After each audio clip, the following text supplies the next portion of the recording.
नमस्कार. विदर्भाची कुलस्वामिनी असलेल्या श्री अंबादेवी आणि श्री एकविरा देवी या दोन्ही संस्थांच्या विश्वस्तांनी शासनाकडे या पूर्ण देवी परिसराचा विकास व्हावा अशी अनेक वर्षापासून मागणी केली होती. मंदिराचे आणि संस्थांचे जे काही मर्यादा आहेत विकास करण्याच्या, त्या पलीकडे जाऊन सरकार जनहितार्थ अनेक तीर्थक्षेत्रांचा विकास करत आहे. अयोध्येमध्ये राम मंदिर झालं आणि पूर्ण भारतातल्याच अगदी परंपरेने असलेल्या ऐतिहासिक पौराणिक अशा मंदिरांचा विकास होण्याची प्रक्रिया आता तेज पकडत आहे. विदर्भामध्ये अमरावतीच्या अंबादेवी आणि एकविरा देवीचं स्थान अतिशय जागृत दैवत म्हणून आहे. याला एक मोठा इतिहास आहे, भगवान कृष्णाचा इतिहास आहे आणि भगवान कृष्णाच्या महाभारताच्या या संपूर्ण कालखंडातलं असं हे मंदिर आहे. या मंदिराला सध्या आमच्या अमरावती मंडल मीडिया हाऊसने एक बातमी प्रकाशित केली आहे, ज्यामध्ये सरकार आता याचा विकास करत आहे अशी घोषणा करण्यात आली आहे. यावर अनेकांना उत्सुकता आहे. आम्हाला अनेक भक्तांनी कळवलं आहे की आम्हाला याबद्दल अधिक माहिती करून घ्यायची आहे. अमरावतीमध्ये, जिल्ह्यामध्ये, विदर्भामध्ये, महाराष्ट्रामध्ये, देशामध्ये आणि विदेशामध्ये अंबादेवीचे, एकविरा देवीचे भक्त आहेत. त्या सगळ्यांना उत्सुकता लागली आहे की नवीन मंदिराचा परिसराचा विकास होतोय म्हणजे काय आणि कशा पद्धतीचा. यासाठी आज तुमच्याशी खास बातचीत करायला मी आमंत्रित केलं आहे श्री अंबादेवी संस्थानचे सचिव आणि अमरावती शहराचे बालरोग तज्ज्ञ म्हणून ज्यांची फार मोठी ख्याती आहे असे डॉक्टर जयंत पांढरेकर. डॉक्टर साहेब, स्वागत आहे तुमचं. नमस्कार. अंबादेवीच्या भक्तांना खूप उत्सुकता आहे आता सध्या. ते तुम्ही पाहिलं की माध्यमात आम्ही हे प्रकाशित केलं आहे आणि सरकारने तशी घोषणा केली आहे की अंबादेवीचा आणि एकविरा देवीचा जो परिसर आहे त्याला एक वेगळ्या प्रकारचं असं मोठं विकास काम तिथं होईल, काही करोड रुपयाचं. तर या संदर्भात शासनाकडून तुम्हाला काही माहिती मिळाली आहे का? त्याचं असं आहे की आम्ही काही वर्षांपासून पाठपुरावा करत होतो सरकारकडे, परंतु माननीय मुख्यमंत्र्यांनी आणि तसंच अमरावती जिल्ह्याचे पालकमंत्री बावनकुळे साहेबांनी यामध्ये खरोखरच खूप असं आम्हाला सहकार्य केलं आणि किंबहुना त्यांनी पुढाकार घेतला असं मी म्हणेन की, आणि म्हणूनच एक त्यांनी अंबादेवी आणि एकविरा देवी परिसराचा पूर्ण विकासाचा त्यांनी आराखडा तयार केला आहे, ज्यामध्ये आज आपण बघतोय की अंबादेवी मंदिर किंवा एकविरा देवी मंदिरात जायचं असेल तर रस्ते फार छोटे आहेत, तिथे जाऊ शकत नाही, जागा फार लिमिटेड आहेत आणि फार कंजेशन होतं. विशेषतः नवरात्रामध्ये जेव्हा लाखो भक्त पर डे येतात तेव्हा फारच कंजेशन होतं. तर तेव्हा म्हणून त्यांनी पुढाकार घेऊन एक पूर्ण असं विकास आराखडा तयार केलेला आहे. आपल्याला माहितच आहे की कोराडी देवी जे आहे त्याचा पण त्यांनीच तो त्याचा विकास आराखडा केला आहे आणि अगदी त्याच धर्तीवरती त्यांचं म्हणणं असं आहे की आपण इथे देखील छान असा विकास करू आणि त्या संदर्भात त्यांनी पावलं उचललेली आहेत. नुकतीच माननीय जिल्हाधिकाऱ्यांसोबत दोन्ही संस्थांच्या विश्वस्तांची आमची एक बैठक झाली. त्यामध्ये आम्हाला आता एक 5 दिवसांपूर्वी बैठक झाली आणि त्यामध्ये आम्हाला जिल्हाधिकाऱ्यांनी पूर्ण प्लॅन दाखवला. त्याचे जे आर्किटेक्ट आहेत मिस्टर भिवगडे, त्यांनी पूर्ण प्लॅन आम्हाला समजून सांगितला. त्यामध्ये काही बदल किंवा काही जे त्याला काय म्हणतात आपण त्रुटी होत्या किंवा आमच्यातर्फे आम्हाला काही सजेशन्स होते, आम्ही दोन्ही संस्थांनी त्यांना सजेशन्स दिले आहेत. आता त्यात थोडेसे ते बदल घडून ते मग पुन्हा एकदा मास्टर प्लॅन तयार होईल आणि तो मग ठराव पुन्हा एक मंत्रिमंडळाची मीटिंगमध्ये जाईल आणि त्याला मग मान्यता मिळून मग त्या प्रत्यक्षात कामाला सुरुवात. खूप आनंदाची गोष्ट आहे खरं म्हणजे, अमरावतीसाठी ही खूप मोठी गोष्ट आहे. अगदी नक्कीच. आणि करोडो भक्तांच्या हृदयामध्ये अंबादेवीचं फार मोठं स्थान आहे.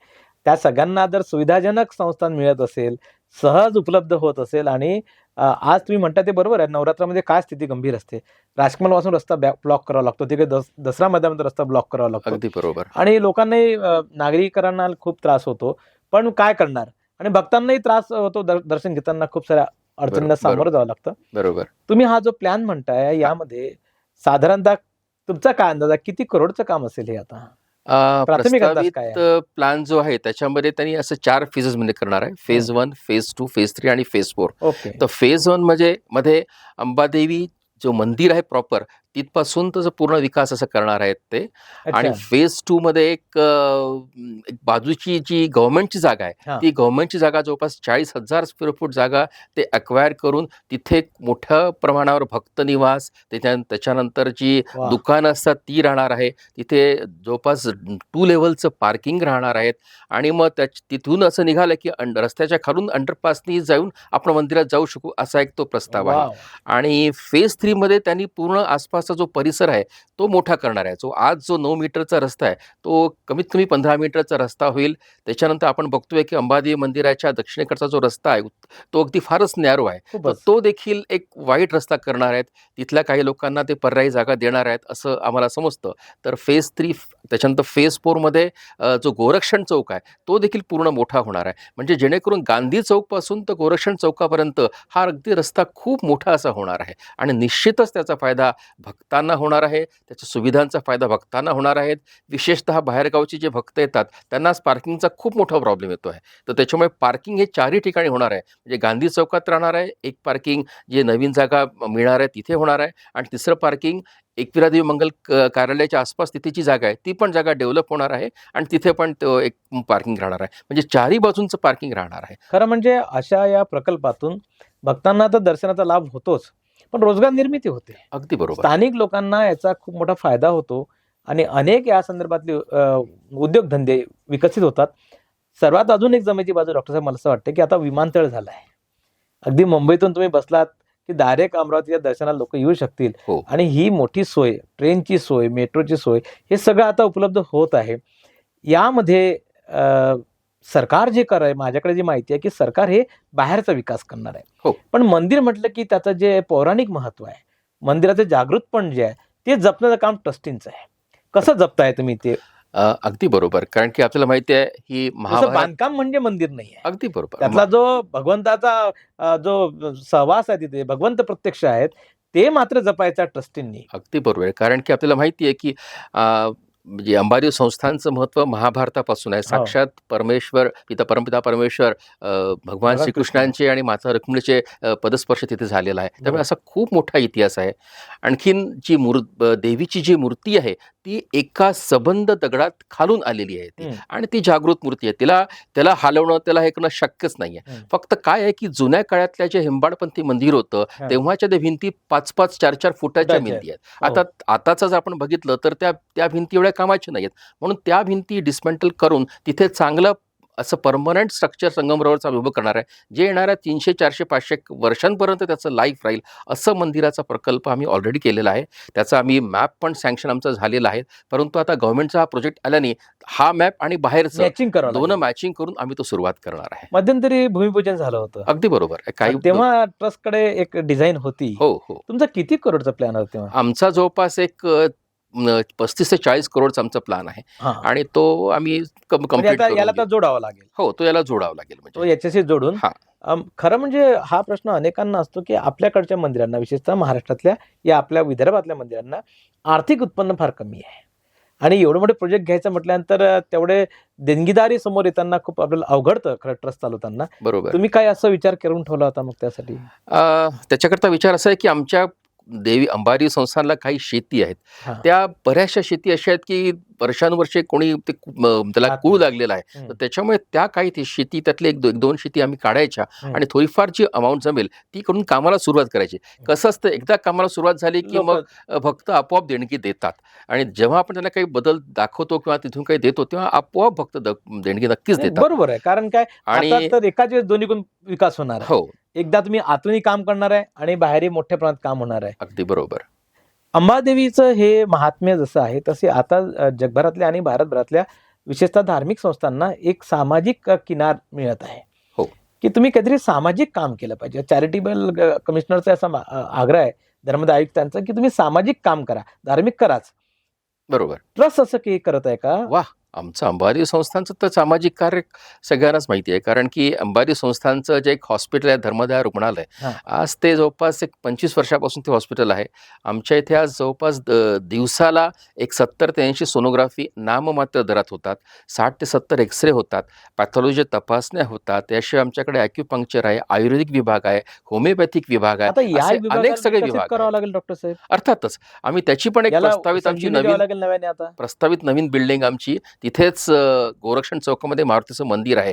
तर त्याला लागूनच आमची एक प्रस्तावित ती बिल्डिंग आहे. त्याचाही मॅप सँक्शन झाला आहे. परंतु आता हा मॅप आल्यामुळे आम्ही थोडं थांबून गेलो आहे. कारण दोन्ही पण आम्हाला मॅच करायचं आहे बरोबर आणि आहे. त्याप्रमाणे स्ट्रक्चर उभं करायचं आहे. तर असा एक हॉस्पिटल हा एक आमचा मोठा प्रोजेक्ट आहे. हो, तुम्ही स्वतः डॉक्टर आहात. हो, बरोबर. एक आणि भाग गेले आहे. जवळपास 16 वर्षांपासून त्याचा मी संचालक आहे. त्यामुळे मला माहिती आहे किती हो. त्याचं तर चांगलं ते आम्ही सर्व्हिसेस देतो आहे तर. बरोबर आहे. आणि दुसरं आमचं म्हणजे संगीत सेवा समारोह असतं. हां. आपल्याला माहिती आहे की बरं जगभरात ते किंबहुना असे जगविख्यात जे आर्टिस्ट असतात, हां. जे आपले कलावंत आहेत.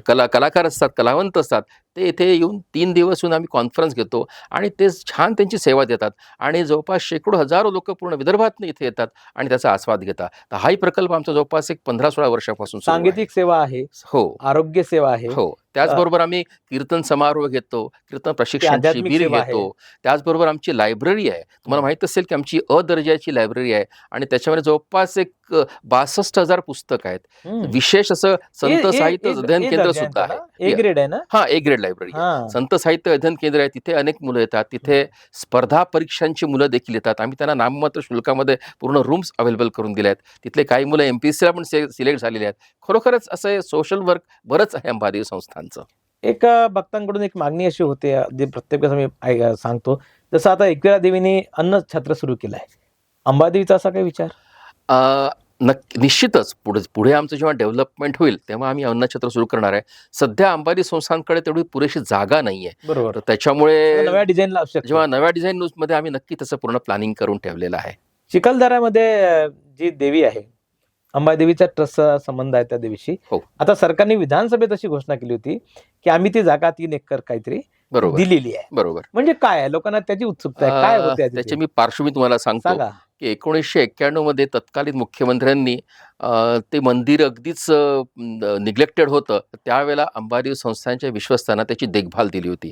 त्यानंतर आम्ही त्याची देखभाल करत होतो. तिचं सगळं जे काय पडझड बघत होतो.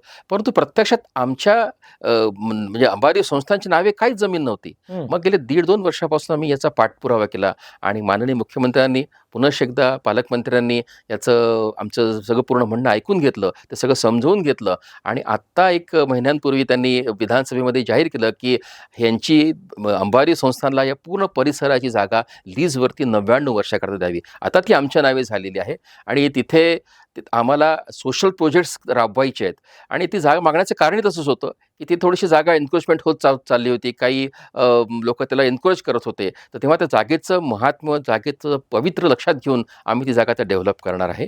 तिथे आदिवासी बांधवांकरता काही प्रोजेक्ट्स राबवणार आहेत. त्याच्यानंतर तिथे काही धार्मिक प्रोजेक्ट्स राबवणार आहेत. असं प्रकारचं एक आमचं प्लॅनिंग आहे.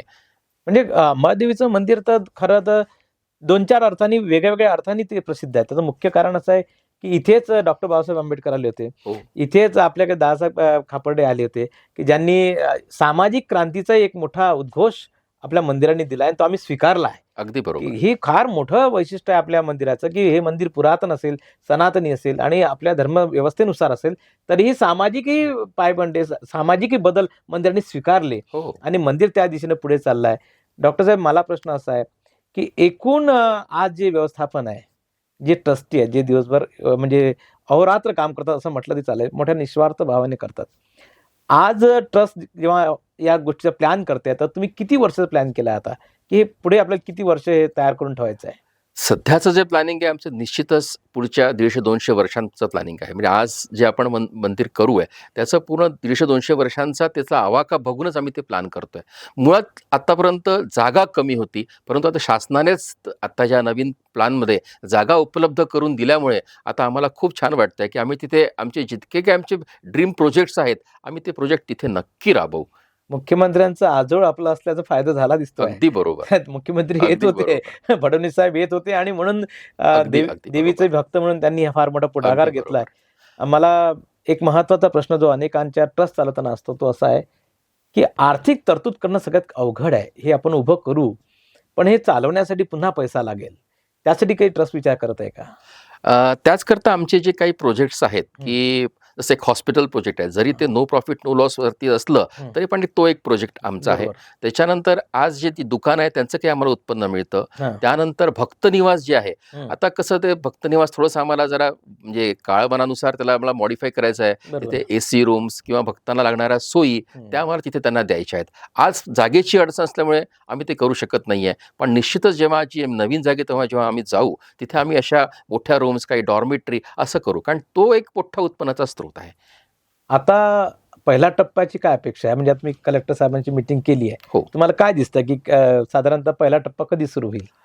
आम्हाला असं सांगण्यात आलं आहे, की जवळपास सगळंच आपण पुन्हा एकदा फायनल प्रोजेक्ट करून बसू आणि त्यानंतर माननीय पालकमंत्र्यांचं त्याला एन्डॉर्समेंट होईल आणि त्यानंतर ते मंत्रालयात जाईल आणि तिथे सँक्शन झाल्यानंतर मॅक्सिमम आपण 2 ते 3 महिन्यामध्ये काम सुरू करू, असं कलेक्टर साहेबांनी त्या दिवशी बोलताना आम्हाला बोललं होतं. दिवाळीपर्यंत शुभारंभ होऊ शकतो.